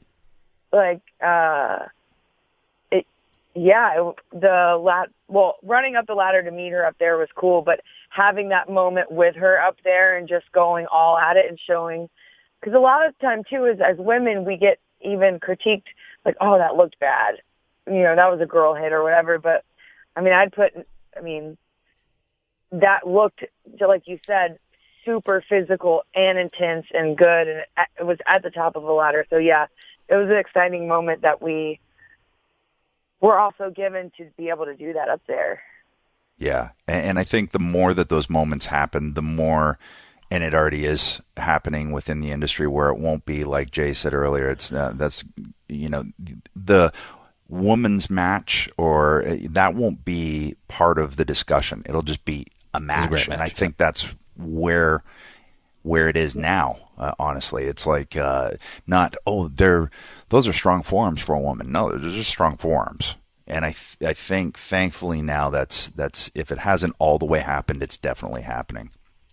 My dad says, or when we talk sometimes, he's like, with how well you guys are doing, I can't imagine what it must be like to be a guy in the industry right now. Because he doesn't mean that mean, but he just, or against the guys, but he's just like, you guys are that good. Mm-hmm. Okay, so here's an interesting point. We had Kane on the show, I don't know, maybe a month and a half ago, and he said, honestly, with the women now, they're doing stuff that we can't do, and there's extra pressure, and that's from Kane, who's been around forever, seen everything. Yeah. Who's been in the industry and done everything, and he felt it. He was like, okay, well, they're doing things that we just physically can't do. So it is a thing now. I think you guys are all, you girls are all, I always say guys, sorry. Oh, I never thought about it that way. Yeah, you girls are truly like pushing the envelope of what can be done. Because let's face it, Sasha Banks can get put into a position that there's no way a man can get into in terms of a submission or things like that. It's just not going to happen. And then you have someone like Nia Jax, like you said, there's 2 main events. Raw's a 35-minute gauntlet women's main event. And like I said, I think that women's is going to get ushered right out of the discussion. It's just going to be, that was a 35-minute main event. Yeah, and it was great. I mean, it really was. Yeah. Yeah. Yeah. And I think the important thing too is, like I said, we talked about it yesterday too. Like a lot of firsts have happened, especially to you. But it's being put in those or given the opportunities where it said now that women are main eventing Raw, SmackDown, pay-per-views, multi-matches on a WrestleMania card instead of one little spot. But the thing is, and I think it's kudos to you guys as well, that it's one thing to get those opportunities, but you have to come through when you get the opportunities. You have to prove that you can come through on that stage, on that platform, and you guys are doing it, are hitting it out of the park. And I think that says a lot about you guys as well. Oh yeah, we have to deliver, and it's showing that they that we're durable and that we can continue the momentum. Does that? You know what I'm saying? Mm-hmm. Yeah, and I think what helps too is that it's such a diverse group of people. Like, if you were to line all of you up, and like I said, there's Nia, and there's Sasha, and there's Becky, and there's you, and Alexa there's Bliss, Natty. Everyone is so different and brings something different to the table, which is really, really cool. Well, and not that the women didn't have characters before now, but like they didn't have time. The fans are just so invested in how different each one of us are. Like everyone's not, 5'5", 100 pounds and long. I don't know. Like you said, everyone looks different. Well, they finally invested in giving the women's division time to be able to get the crowd invested in their characters. We came from the days of, the women had 3 minutes, and it's like, well, there's not an opportunity to do anything in that time. You can't tell a story. It's a haiku, I mean, it's so hard in that time frame to get across a character, to get across anything different. So it's so, and I know it's gratifying to the women from before, the Ivories and so on, to see a 35-minute main event or a 3-segment ladder match. I know they are all proud of that too, because I know they feel like they were a part of pushing it along to where it is now. Well, even it's only even been in the last 2 years. Like, even when the Give Divas a Chance trended, yeah, that was 2 years ago, and they were given 2 minutes. So even from 2 years to now, it's amazing how much has changed overnight. Because I don't look at 2 years as being that long. I mean, it's not in terms of that industry. It's not. So it'll be. And there were 2 women's matches on WrestleMania this year, which is crazy to think. Yeah. And actually, I like something. I heard an interview that you a while ago, and I can't remember where you said it, but I heard something with you saying that you wanted the main event WrestleMania, and I think that's good to put out there, and I think that's great confidence, and I think that would be amazing to see someday. No, I do. And I never, like 4 years ago, I would have never thought, okay, yeah, I'm going to main event WrestleMania, but it's with how much they believe in us and what we've been able to do up until now. It's like, yeah, one of us or all of us or whatever are going to main event WrestleMania. Mm-hmm. Yeah, it's a very distinct thing. It's a very distinct possibility. And, you think of how far it's come in 2 years. Just imagine 2 years from now. And exactly. And then imagine 10 years. It's an exciting time. And it's such a huge shift in the industry in a good way, and it's refreshing, and it gives the whole industry a shot in the arm. Hence a guy like Kane saying, we're all being pushed here. Well, you think about it like in these terms as well, right? You think about the fan base, the kids that are watching now. As they're growing up, they get to see, especially for young girls. And I have a daughter. Adam has 2 daughters. For them to grow up and watch what you guys are doing, that kind of opens up a whole new, probably for kids wanting to become wrestlers. You know what I mean? It kind of it opens that up. Kicks out those doors open as well, I mean, because if, like you said, in years before where maybe the women had like a 2 or 3 minute segment on a show, but now they're out there doing, main events and doing these things and being presented on the stage that they should have been a long time ago. Yeah. I mean, that is a big thing for kids to see and for wanting to get into this profession as well, I think. And it has nothing to do with eye candy. I think that's the biggest message. It's just athletes going out there being whether you're a generational wrestler or you're the boss or a hugger or straight fire. It doesn't matter. It's just guys or families watching female athletes and just as entertained. Yeah, it really has been. It's like a paradigm shift even in just going to the supermarket. Beth and I were going grocery shopping. She goes, "Man, that's cool." And now on magazine covers it says "Strong is sexy," and that is strong is considered sexy now. I mean, it always was, but just that wasn't the way things were framed. And now it's like we talked about with the Serenas of the world and these powerful women, making strides and showing that you can still be attractive and be strong. Well, Natty was someone who helped me with that a lot, because when I was in NXT and after I dropped the title, you try not to read the internet, but don't do it. It's not human, worth it. So there were all these, articles like, Vince doesn't think Charlotte's the supermodel type, and she won't make it to the main roster and all this. And I really struggled with that. And then my confidence grew on the main roster, and Natty always saying you're durable. You're an athlete. You're a lady wrestler. Don't ever, that's what makes you different and unique. And it took a while, I think that's where my confidence grew as well on the main roster. No, Vince didn't want me to be a supermodel. That's just they just needed to put a headline on there, or something, to be negative. But now it's I wish I was as confident or proud of who I was as an athlete even 2 years ago to this day. But now it's not as, strong is sexy. You're not shy to say that anymore. It's normal now versus and even in that industry, from fans watching for 25 years, they were not used to, all the girls being athletes. You might have one that's not the supermodel, but now that's not even a question.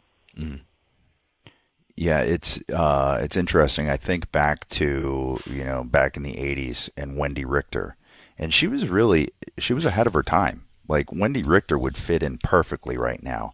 And it was somewhere in the 90s where it just shifted and changed, and I don't know why, but I'm happy to see that it seems to kind of come around full circle back to a Wendy Richter type of division. You know what I mean? If you look back, I was going through cards, my baseball cards and everything yesterday, and I have all these wrestling cards. And I have a wrestling card of Wendy Richter, and I was like, man, she was jacked. People forget she really was ahead of her time. It just or even Bull Nakano, her.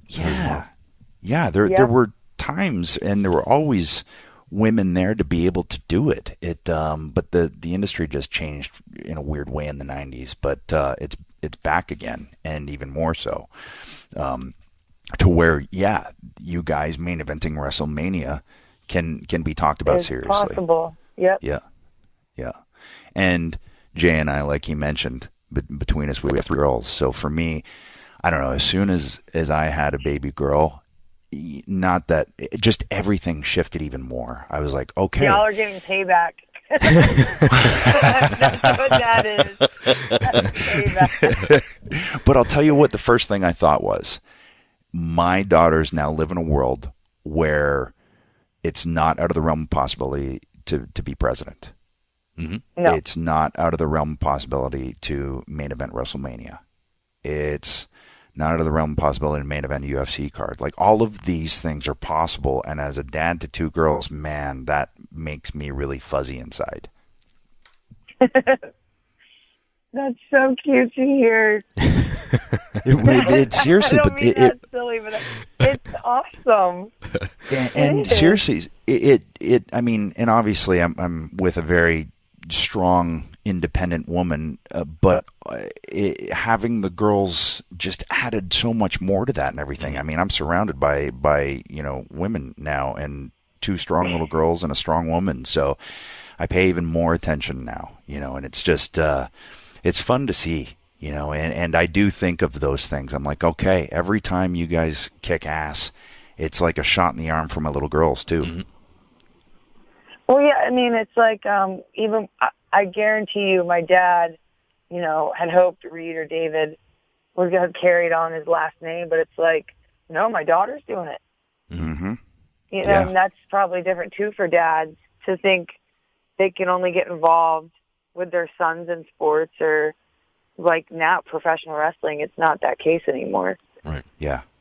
Yeah, and you're helping spearhead that. So, and I know you don't look at it that way, and you're modest and everything like that. But Jay and I can say it. So, yeah. Well, I have an awesome group of women. Thank you. I think it's a good thing too, in a sense too, where you're not like too caught up in what's going around. Like I said, what's going on around you as far as being the first, all these firsts that are happening. It's something I think that you seems to me like you're keeping focus on the task at hand, and that is just to be better every time you go out there. And it's something that when your career is over, you can sit down, look at, and be proud of all the things that you did. And I think that's a good way to look at it. Yeah. Well, you're only as good as your last match. Right. And like I said it earlier, maybe it's because I didn't grow up a fan or watching it. I mean, I idolize my dad, but in a different way. So it's like, I just love what I'm doing. Mm-hmm. Like, I feel like I finally found my place where I fit in life. Like, I love wrestling. I love traveling. Like, I like my job. Mm-hmm. So it's cool that we get to, like, make history along the way. But maybe in 10 years, I'll be like, yeah, man, I did all that. But it's like, it's a good, I just want to get better. Well, and that should never stop, honestly. Like we talked about, you never stop learning. Yeah. You never stop, or you shouldn't stop anyway. The people that usually stop learning or think they know it all don't usually last too long, and you don't have that mentality. So that's a good thing. Very true. Yeah. Well, we don't want to keep you forever, because this is one of your rare days off, and you took a red eye home yesterday. So Vikings. I'm ready for the new season. That's right. That's right. You and Reigns are the here. It was funny because I saw you at Mania and we were talking about it, and then I was walking down the hallway to my hotel room, and Roman goes, "Hey, man." I was like, "Oh, hey, what's up, man?" He goes, "So what's going on with the Vikings?" so good. When's the new season starting? Like, what's going on? And you already told me what I wanted to hear. I'm a little devastated, but it's going to be okay. You'll be fine. Be fine. What I will say is, I think it starts in October, but I don't think that's been announced or anybody truly knows yet. But it was. I will say that physically, it's definitely the hardest TV show or movie I've ever filmed. In terms of because of the weather and you physically got to do it. You're out there rowing boats on the ocean, and you're walking through these conditions in Viking clothing. So you're freezing, you're soaked. There's no treads on your boots, so you're falling all over the place. Like everything you see, it's happening. So in those terms, it was it's cool though, because from a performance aspect, it makes it easy. Do you have an acting coach before these roles? No. Or before Vikings, or just? No, I did a quick little half-an-hour tutorial with an accent coach before I did the audition, and that was it. And then I got there and sat down with their person, and we went through the script, and we went through certain words, and there's a certain with that accent. It's not any one thing. It's like a mixture of all of them, is how they put it. It's like part Swedish, part Norwegian, part Finnish, part everything, because on the cast you have Canadians, Australians, Scots, Irish, and so it's become this melting pot of things. But there's just certain rules that you had to keep in your mind, but not keep in there too fresh, because then it's going to look like you're trying to remember. So because they have the set is so elaborate, and the costumes and the makeup, are the days in terms of shooting, like, I'm sure everyone's on point when you show up that for your time slot. Yeah, you got to be pretty on point. With my guy, they put on a nose prosthetic because, his name's Flat Nose. So he's had his nose mashed in battle so often that they put this nose prosthetic on, and it just looked like I'd had my nose broken about 8 times. And then they got to braid in your hair. I grew a big beard, so they didn't have to glue in a beard because I was already... Yeah, because it was an hour for the nose, an hour for the hair, and I was like, I don't want to take another hour for the beard, because then if I have to be on set by 7, I got to be there by 4. That means I got to be out of bed by 3. So if they just had your character called Stupid Face, you wouldn't have to do any makeup. Exactly. I just walk on set and say I'm ready. Yeah. Hey, and I got this really good guy back in Tampa. He can be dumbass. Yeah. Becky and I are pitching right now for to be the new Edge and Christian tag team. I don't know how they're going to feel about it, but we're really trying. We want to walk around saying we're the undisputed tag team champs, even though there's no belt. But that's just what we are. You just have Edge and Christian come manage you, and then exactly. She'll walk around with the hardcore. I'll have the I don't know. We've given them all these pitches, so we'll see where it goes. That's funny. Well, I'll be watching to see what happens now. I mean, I already was, but we were drinking tea on SmackDown, and they were like, "Why were y'all smoking joints in the ring?" Because we're like, "No, we're sipping tea like the gossip." I don't know. So we'll see where it goes. That's funny. And I won't ruin anything about Vikings for you. No, I'm so excited. I'm interested to see the character development, like you said, of Ivar. Ivar? Yep. The one son, the crippled, and then obviously the bishop. And Rolo didn't really play that much of a role the last season, except towards the end, where he was like, okay, I'm going to fight because I miss being a Viking, but then went back to the queen or his princess or whatever she's called. Well, and that's where you start to see kind of like he signed a contract to be the lead in another show. So it's like when he's doing that, he can't get back to do Vikings. So that explains a lot of those storylines too. And that's, because he was the lead on Taken on NBC. So I think his contract was up with Vikings, and there's no way to do it. And also too, like for instance, if you're with Vikings, I can only do 3 episodes of another TV show while I'm on Vikings. So you get all the contractual stuff in there, and sometimes that's why you watch a TV show and go, what's happening to this character? They're just like gone. That might be why. I didn't realize that people did that. Yeah, so they would do more than one TV. Well, he and it all depends on how long the initial contract was for. Was it for a 4-season cycle? If that's the case, then he probably started looking for work, in case because who knows if that character will be written back in. You know, there's so many different things that go into it that I didn't realize before. And now when I watch a show and I see a character disappear, I'm like, oh, okay, they just got another gig. Oh, that's why. Yeah. Well, I never knew anything about film or TV or anything, but I just did something with, do you remember that show Psych on USA? Yep.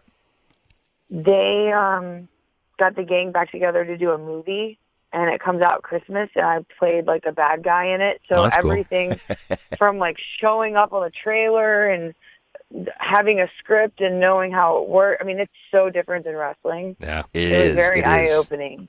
Yeah, I've always said, you know, they're on the same tree, but they're different branches, and maybe on the other side. You know, there's similarities, but there's a lot of differences. And in terms of, you know, hair, makeup, you know, having a script, and you know, getting multiple takes.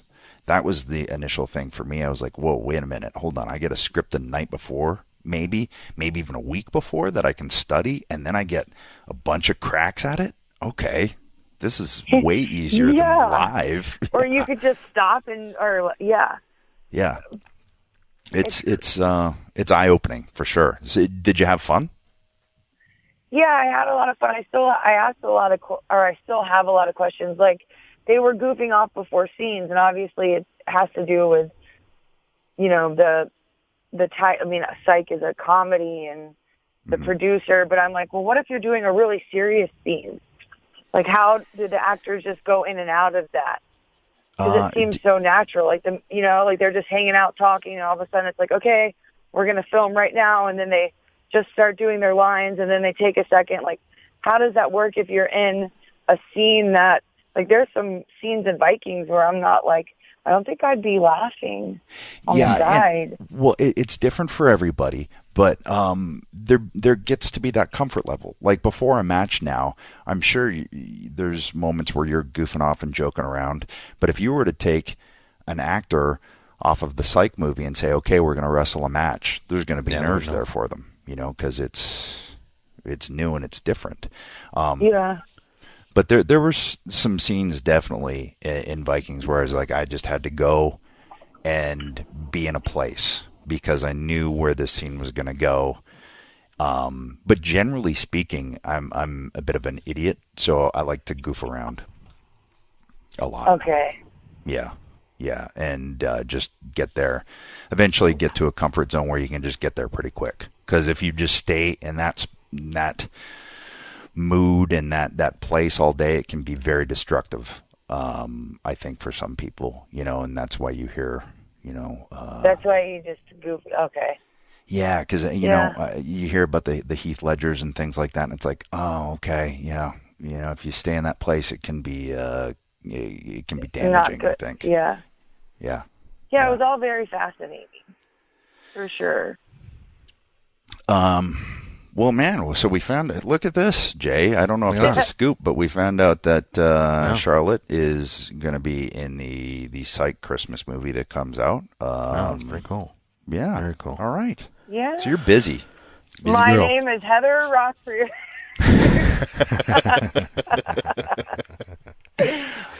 Man. Hey, and Jay, should we spoil? We can always edit this out, even though every time we say that, we never do. But should we spoil what anatomy of a match we want to do? I don't think so. I think we should just do a teaser. Do a teaser and say that we're talking to Charlotte and we're also talking about anatomy of a match. Right. And just so leave it at that. They can do the math from there. Okay. All right. So, yeah. Gotcha. Well, Charlotte will be back on the show eventually. We'll leave it at that. Yeah. Yeah. So, but thanks for taking time out of your on the day off and trying yesterday until Edge was unprofessional and until my Wi-Fi got professional. Yeah. But go have another coffee and enjoy the rest of your. Thanks, guys, for having me on. I appreciate it. Thanks for doing it. Congrats on all your success. So, Birdman, that was fun. It was a good one. Yeah, it was very. Very, I enjoyed talking to her. I mean, she was very. You could tell that she's very passionate about what it is that she's doing, and it's funny. She mentioned a couple of times that she didn't grow up a fan. In a weird way, I think that might have helped her. You know what I mean? Yeah. Because maybe she didn't she knew that her dad was a big deal, but maybe she didn't realize how big of a deal. You know what I mean? Maybe that would have maybe hindered her a little bit getting in. But maybe it was the path for her. The way that she took it, to me, from what I took away from it, was the right way to go for her and where she's at now. That's a good point. If you grow up the daughter of Ric Flair and you're a super fan, talk about the pressure. But, right. It kind of just being there in the background and then finding it later on, at least it's working for her. It can work different for other people, like Sasha Banks, a lifelong fan. Right. But her dad wasn't Ric Flair. Right. So, if that were the case, it would have been... it could have been a different ball game entirely. I also like the fact that she's not looking at making all these firsts and doing all of these things, because then it's not putting that pressure of all of that on your shoulders and all of their shoulders. Don't get me wrong, like the whole division. Yeah, just doing their thing, and that's a good thing. That's and I should also point out that Charlotte was my get. What? Yeah. No, she was your get earlier. But what happened was when we were having all the technical difficulties, I said, "Could you join us tomorrow?" And set up, and I set up the time with her. So technically, she was my get. Well, see, here's the thing, and so you're going to have your get, but flip to my get. You're going to have your 4 little minions on Twitter who go, Christian's get. But, I mean, the other 94 of the, or 96, there's my math, percent know the truth. I'm not going into percentages here, but I am going to say she was my get. She was my get. It was a get. It was no. You can't even say that with a straight face. I can tell right now you have that smug little stupid smirk, and you're like, I'm going to say this. Yeah, you know it. You got 2 gets so far out of how many shows have we had? I've had more than 2 gets. I'm saving all the good gets. EY, you still claim Beth, fine, sure, and who else? I have Bobby Roode. Okay, 3. Yeah, true. Dana Cormier. Sure, you're 4. Okay, so 4. Doubled what I thought. I got 4. There's got to be more. No, that's it. You used your TNA relationships to get 2 guests. I got more than that. And 4 in total. Hey, Jay. What? I'm only 3 gets behind you because I got HOBO Hank. Whoa, Mega Matt throws his sombrero into the fire. I like him. I'm done with you guys for today. Let's get out of here. So, but if you want, I want to hear some voicemails. I haven't heard some voicemails for a while. So if you want to throw us out some voicemails, you can do it at 929-367-8204. You can hit us up on the Twitter at ENCPod, and you can send us an email, podofAwesomeness@gmail.com. Got it. Boom. Nailed it. That is the first time you've ever gotten the email correct. First shot. I am proud of you, Birdman. Yes, thank you. I actually am proud of you. I did not. I assumed that was going to go off the tracks at some point, but you kept it on there. It was close a couple of times. Keep it tight. If it ain't tight, it ain't right. And also, you can reach. You can follow Charlotte on Twitter at Miss Charlotte WWE. And at EdgeRadar at Christian4Peeps. And you can download, rate, review this at Apple Podcasts, Spotify, Stitcher, Google Play, wherever you get your gosh darn podcasts. Wow, look at this guy. Yeah, I'm on it today, man. Where'd this guy come from? Where have you been for the last 2.5 months? I just could have used this guy earlier. I'm on fuego. Shout out to Andrew quick. Yeah, and we can. We should also we should shout out Andrew Paisano. We'd be remiss if we didn't, because becoming a huge part of the show. He's taking over. Our Paisano, our Paisan is who recreates Stone Cold singing all of our guests in. Yeah. Because it's a way better intro than us just saying, "Hey, we got so and so." So shout out to in monotone voices. Yeah, helps out a lot. And their pod, What's Wrong with Wrestling? So maybe we'll have to pop on there someday, Bird. Yep. Yeah, we should pop up on there. Yeah. All right. See what's going on. Well, I think that's it for this week. I'm done with you. I'm finished with you. Oh, you know what else I wanted to mention? How about our theme music going into Tales from the Indies? We had a guest star this week. That was great. Lyric Copeland. I think we got a new opening. Maybe I have to open it up the recording studio here, see what I can get. Well, if we're going to shout out to Andrew, we got to shout out to Lyric Rose Copeland, who was our voiceover artist for the opening to Tales from the Indies this week. She did a good job. She did a big future for a 3-year-old voiceover work. All right, I'm sick of you. I'm out. Ugh. Vile creature.